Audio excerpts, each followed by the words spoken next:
Hello and welcome to the Great North Gardener. Here you can find help in starting and creating a garden for your home.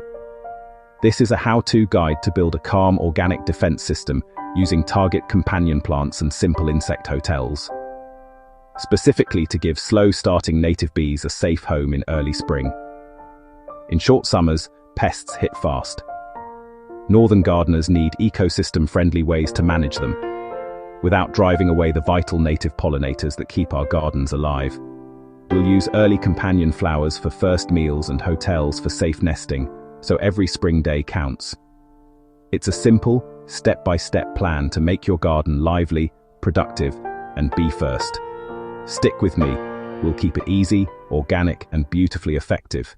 To give our slow-starting native bees the best head start, choose flowers that bloom very early. Think brave first bloomers, crocus, snowdrops, primrose, nectar and pollen when little else is available. Those first meals power nesting and kick off pollination. Don't forget shrubs and trees. Early willows are priceless. Plant in generous clumps. Big patches signal food is here, far better than lonely blooms. Stagger blooms, from crocus and lungwort to dandelion and clover, so food flows spring to autumn. Be clever.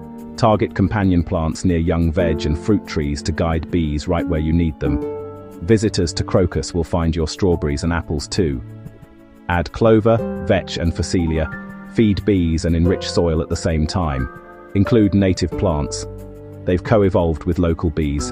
Perfect fit, perfect fuel. Shapes match, pollen suits mums. Native beds feel like home. Many gentle native bees are solitary. They don't do big hives. They seek snug holes or hollow stems to lay eggs. We can help with simple hotels. Use bamboo, last year's hollow stems, or an untreated wood block. Key, clean tunnels in various sizes, cut to about 6 to 8 inches. Pack tubes snugly into a frame, keep them secure and dry. An old box, a short PVC or a little wooden frame all work. Face southeast for morning sun, mount 3 to 6 feet up on a post, fence or wall. Higher helps avoid splash and predators, cozy for raising young. Many natives nest in soil. Leave a sunny, well-drained bare patch. No mulch, no trampling.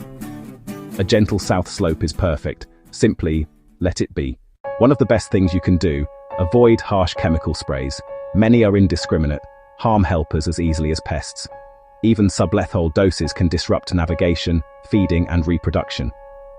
As I often say, a low-chemical garden breathes and stays in balance. For slugs and certain beetles, quick morning handpicks work wonders. For aphids, a few drops of mild dish soap in water. Spray at dusk after bees tuck in. Invite predators. Ladybirds and lacewings love yarrow, fennel, dill, and cosmos. Use row covers to shield vulnerable starts. Light in, pests out.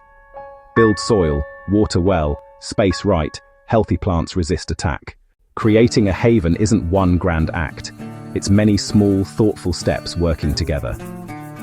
Start with early flowers for that crucial first meal.